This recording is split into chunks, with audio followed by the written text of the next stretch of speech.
Hello, and welcome to On Leading with Greatness. This is Jim Salvucci of Guidance for Greatness. This week's installment, Questions. A boss's Kryptonite. A leader's superpower. Questions are never indiscreet. Answers sometimes are. Oscar Wilde. You know the saying, there are no stupid questions, right? As a college professor for 3 decades, I can assure you that there are, indeed, stupid questions, and a wide variety of them to boot. I know this personally because I have asked my share. Nonetheless, any question, even a silly one, is better than none at all. Questions of all types can lead us to knowledge and truth like a bright beam in the night. Without questions, we are left to dwell in darkness, which kind of undercuts the whole objective of learning. That's why good teachers entertain all questions, even the stupid ones. Some time ago, I told you about my 6th grade teacher whose Python-like hostility to curiosity pretty much crushed all the questions out of the rest of my scholastic career. In that piece, I mused, what sort of a mind is so easily challenged and sent into crisis by another's question? The answer is simple. A boss's mind. Bosses hate questions. So my 6th grade teacher was just sort of a proto-boss in a lifelong line of bad bosses. Uh-oh, you may be thinking. Here he goes again, trashing bosses. Are all bosses really so bad? Yes. Yes, they are. Remember, when I say boss, I am not referring to the position held, but to the mindset. To be like a boss is to stand in opposition to the virtues of leadership.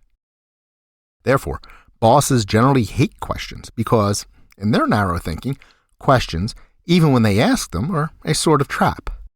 From the typical boss's perspective, a questioning employee represents several possible threats in any combination. 1. The employee wants to force the boss to commit to something, to take responsibility, or at the very least, produce a credible answer. These are the very circumstances bosses spend all day evading. 2. The employee may be challenging the boss's authority, and there's nothing more disturbing to a fragile boss than having their authority challenged. 3. Whatever the case, dealing with a question, any question, will require the boss to devote time the boss would rather spend doing super important boss things, such as blaming others or micromanaging. But let's say the boss is the one with the question. Bosses fear that asking questions may make them seem confused, ignorant, and weak. That's why so many bosses' questions are actually lightly disguised accusations or threats. When are you going to get that Fluggenhopper report to me, Jenkins? Don't you know I have an early tea time tomorrow? No. For the boss, questions, no matter the source, are out of the question. Questions are the typical boss's kryptonite. Then again, for leaders, those very same questions are like a superpower. Great leaders are great learners, so they ask questions to understand new stuff and build strong relationships. Moreover, leaders don't shy away from their people's questions, including tough questions. It can be harrowing, even painful to stand in front of a packed room while someone questions your words, actions, or motivations. The boss will shut down questioning to protect their fragile ego, but the leader takes that old ego, stuffs it in a sack, and tosses it in a river. The leader faces questions, even ill-informed, disrespectful, or misleading questions, with patience and equanimity. It's hard, even agonizing, and I know I have not always reacted well when I have been in that situation. By asking and receiving questions, though, the leader can build foundations, tear down walls, and erect bridges. Being open to questions also serves as a check on a leader's power, which is humbling and clarifying, repositioning the leader in service to the organization and away from the temptation to act as yet another mere boss.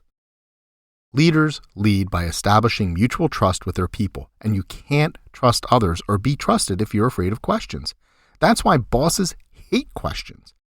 Questions make you vulnerable, and to the weak-minded, vulnerability is weakness. The leader understands that the act of asking and receiving questions is really a source of strength. Strength of mind, strength of character, and strength of relationships. Leaders welcome questions the way superheroes embrace their destiny. One person's kryptonite is another's superpower. The difference is what resides inside the person. The true leader trusts themselves and trusts their people, welcoming and asking questions. Remember, questions are key to learning, and they are how we discover and create. They are how we relate. Avoiding or suppressing questions does just the opposite, darkening, destroying, and isolating. So the next time you want to ask a question or a question is asked of you, greet it as the opportunity for growth and connection that it is. Embrace the superpower of questions, and you'll find yourself soaring as a leader. How open are you to asking and receiving questions? How can you make questions a key part of your leadership practice? Leaders need to understand the challenges and opportunities that questions represent, and I can help. If you want to learn more about how to become a great leader in this world of bad bosses, visit guidanceforgreatness.com. Join the conversation by leaving a comment and leave a like or review. Please share this post on social media. And be sure to subscribe to have On Leading with Greatness sent weekly to your inbox. I look forward to hearing from you.